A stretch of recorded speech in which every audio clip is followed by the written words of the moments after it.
सर्वांना जोहार.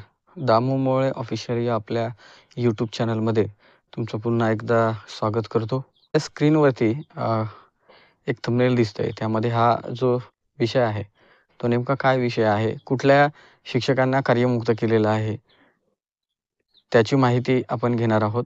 तर मित्रांनो, चला आपण थेट ते जे पत्र आहे त्या पत्राच्या अनुषंगाने माहिती घेऊया. आपल्याला यामध्ये गडचिरोली झेडपीनेही केलं त्या कंत्राटी शिक्षकांना कार्यमुक्त. त्यांना आता पुन्हा कधी संधी मिळेल? यवतमाळ, अमरावती पाठोपाठ आता गडचिरोलीच्याही झेडपीने कंत्राटी शिक्षकांची सेवा समाप्तीच्या दृष्टिकोनातून पत्र काढले. बघूया ते पत्रामध्ये नेमकं काय आहे. जर तुम्ही माझ्या चॅनलला नवीन असाल तर चॅनलला सबस्क्राईब करा, व्हिडिओला लाईक करा. मित्रांनो, आपल्या स्क्रीनवरती पंचायत समिती चामोर्शी शिक्षण विभाग म्हणजे जिल्हा परिषद गडचिरोलीच्या अंडर येणारा हा तालुका आहे.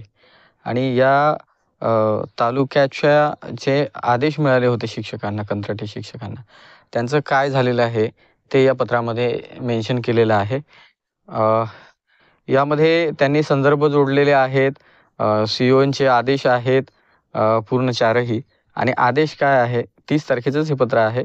पण यामध्ये नेमकं काय म्हटलंय ते आपण थोडक्यात जाणून घेऊ. बघा की उपरोक्त संदर्भीय आदेशान्वये कंत्राटी शिक्षकांचे एका शैक्षणिक वर्षासाठी करण्यात आलेली होती. म्हणजे उपरोक्त संदर्भीय आदेशान्वये कंत्राटी शिक्षकांची नियुक्ती एका शैक्षणिक वर्षासाठी करण्यात आलेली होती. आपल्याला माहिती आहे, जे शैक्षणिक वर्ष होतं जूनपासून सुरू ते एप्रिलला संपतं. आणि त्यामुळे या एका शैक्षणिक वर्षापुरती तुमची नियुक्ती केली होती असं त्यांचं म्हणणं आहे. सदर नियुक्तीचा कालावधी हा 30/4/2025ला संपुष्टात आल्याने खालील कंत्राटी शिक्षकांना पंचायत समिती चामोर्शीचे सेवेतून दिनांक 30/4/2025ला मध्याह्नानंतर सेवेतून कार्यमुक्त करण्यात यावं, असा हा थोडक्यात विषय आहे. आणि यामध्ये ते जे कंत्राटी शिक्षक आहेत त्या कर्मचाऱ्यांची नावं, त्यांचा हुद्दा आणि कार्यमुक्तीचा दिनांक या ठिकाणी मेन्शन केलेले आहेत. आता या चामोर्शी तालुक्यामध्ये जवळजवळ 37 शिक्षक हे त्या ठिकाणी काम करायचे. पैकी जे कोणी 6 शिक्षक आहेत ते 6 शिक्षक सेवानिवृत्त होते आणि त्यांनीही या ठिकाणी जॉईनिंग केली होती. तर त्या ठिकाणी त्यांचीही सेवा समाप्त करण्यात आलेली आहे. हा विषय मी मागेसुद्धा म्हटलं होतं की अमरावती असेल, यवतमाळ असेल, या जिल्हा परिषदांनी काय केलं आहे, कंत्राटी ज्या नियुक्त्या होत्या त्या नियुक्त्या त्या ठिकाणी त्यांना कार्यमुक्त केलेलं आहे. म्हणजे त्याच्या सदर नियुक्त्या होत्या त्यांचा कालावधीच त्याने 30/4/2025 केला होता. आणि त्यामुळे आता पुढं भविष्यात जूनमध्ये नेमकं झेडपी गडचिरोली नेमकं काय करते ते पाहणं महत्त्वाचं आहे. पण सद्यस्थितीमध्ये आता यवतमाळ आणि या ठिकाणी अमरावती या आणि आता त्या लागोलाग गडचिरोलीचं जे पत्र आहे त्या पत्रान्वये 3 जिल्हा परिषदांनी काय केलेलं आहे, आतापर्यंत त्यांना कार्यमुक्त केलेलं आहे. आता या कार्यमुक्तीनंतर पुढं त्या मुलांचं काय होणार, हा त्या ठिकाणी प्रश्नचिन्ह निर्माण झालेला आहे. आणि म्हणून मी मागच्याही व्हिडिओमध्ये 2 बनवले होते, त्यामध्ये सांगितलं होतं की प्रत्येकावरती ही वेळ येऊ शकते. आज यवतमाळवाल्यांच्या त्या ठिकाणी कंत्राटी शिक्षकांच्या सेवा त्यांना कार्यमुक्त केलं. 30 तारखेपर्यंत त्यांची सेवाग्राह्य धरली, त्यानंतर त्यांना काढून टाकलं.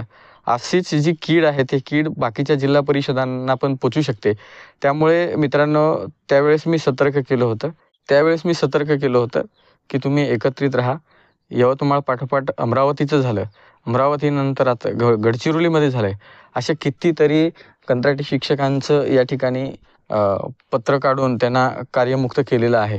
तर मित्रांनो, आता काही जे उमेदवार होते त्यांचं मेसेज येतात की सर, आमच्या 30/4/2025ला काय झालेले आहेत, सेवा काय केलेल्या आहेत, समाप्त केलेल्या आहेत, आम्हाला शाळेतून कार्यमुक्त केलेलं आहे. मग आम्हाला आता जूनमध्ये नियुक्त्या भेटतील की नाही? या जून 2025मध्ये आपले जे शैक्षणिक वर्ष आता सुरू होणार आहे त्यामध्ये आम्हाला घेणार आहेत की नाही, तर हा सर्वस्वी अधिकार हा जिल्हा परिषदेचा आहे. जिल्हा च्या आदेशान्वये ह्या सगळ्या नियुक्त्या झालेल्या आहेत आणि त्यामुळे झेडपीत जाऊन विचारणं गरजेचं आहे. आणि त्या ठिकाणी आपल्याला हे करावं लागेल की जे कंत्राटी शिक्षक म्हणून काम करतात त्यांनी आपल्या स्थानिक आमदारांना भेटून हा विषय समजावून सांगा आणि त्यामुळे याच्यावरती सोल्युशन निघू शकतो. परंतु इथे काय झालेलं आहे, यवतमाळवाल्यांवरती अन्याय झाला ते बघून घेतील, अमरावतीवाल्यांवरती अन्याय झाला ते बघून घेतील, आज गडचिरोलीवाल्यांवरती अन्याय झाला ते बघून घेतील. अशी जर मानसिकता असेल तर त्या ठिकाणी हळूहळू तुम्हाला प्रत्येक झेडपीमधून डच्चू देण्याचा प्रयत्न शासन प्रशासन करू शकतं.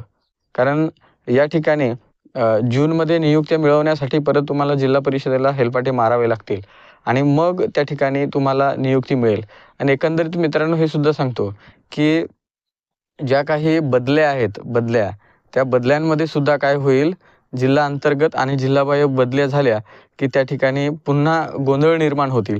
त्यानंतर सगळ्यात महत्त्वाचा मुद्दा आहे संच मान्यता. म्हणजे आता जी संच मान्यता आहे त्या संच मान्यतेप्रमाणे शिक्षक काय करत आहेत, शिक्षक अतिरिक्त होत आहेत. म्हणजे आता आपण जर समजून घेतलं मित्रांनो तर रत्नागिरीमधले जे शिक्षक अतिरिक्त 500 550च्या वर अतिरिक्त झाले. त्या शिक्षकांनी काय केलं, माननीय हायकोर्टामध्ये काय घेतली, धाव घेतली आणि त्यामध्ये सध्या त्याला स्टे मिळवला आहे. पण हे जे भिजतं घोंगडं आहे ते संच मान्यतेचं आजही ही परिस्थिती झालेली आहे की खूप जागा होत्या अचानक कशा काय कमी झाल्या. तर त्या ठिकाणी मित्रांनो संच मान्यतेमुळं बरीचशी पदं जी आहेत ती त्या ठिकाणी तिथले शिक्षक अतिरिक्त ठरत आहेत आणि मग अशी परिस्थिती जर निर्माण झाली तर मग आपलं पुढं काय, अशी परिस्थिती डोळ्यासमोर येते. परंतु मित्रांनो याच्यामध्ये घाबरून जायचं कारण नाही. यामध्ये आपण आपल्या कामाशी प्रामाणिक राहतो. आज या शिक्षकांच्या सेवा समाप्त केल्यात. एक एवढाच उद्देश आहे की तुम्ही जे कंत्राटी शिक्षक आहेत त्यांनी सगळ्यांनी एकत्र येऊन त्या ठिकाणी सीओना किंवा आपल्या स्थानिक आमदार खासदारांना भेटून त्या ठिकाणी करायला पाहिजे आणि तुम्ही ते कराल. त्यामुळे हा एक छोटासा व्हिडिओ होता. तो छोटासा व्हिडिओ तुमच्यापर्यंत का घेऊन आलो तर आत्ताची घालून 3री जिल्हा परिषद आहे की ज्यांनी काय केलेलं आहे, कंत्राटी शिक्षक आणि सेवानिवृत्त शिक्षक यांची सेवा काय केलेली आहे, समाप्त केलेली आहे. त्यामुळे चाणाक्ष राहा, चतुर राहा आणि मुळात थर्ड टेटचा अभ्यासही तुम्ही करताय अजून जोमाने करा. कारण सद्यस्थितीमध्ये पेसाचा विषय हा माननीय सुप्रीम कोर्टामध्ये प्रलंबित, मागच्या व्हिडिओमध्ये मी सांगितलं की जर मार्ग निघाला तर थर्ड टेटमध्ये जागा येतील, जर मार्ग निघाला नाही तर मात्र काय होईल, पेशा पूर्ण 13 जिल्हे बंद राहतील. नॉन पेशामध्ये खूप मोठी त्या ठिकाणी जागांच्या बाबतीमध्ये आरडाओरड होईल. मग मला घेत नाही, माझ्यापर्यंत मेरिट आलं नाही, तर अशा भानगडीमध्ये पडू नका. जोराचा अभ्यास करा आणि पवित्र पोर्टल किंवा जर पेसाचा निकाल या थर्ड टेटच्या भरतीच्या अनुषंगाने त्याच्या अगोदरच लागला तर 100% पदे येतील.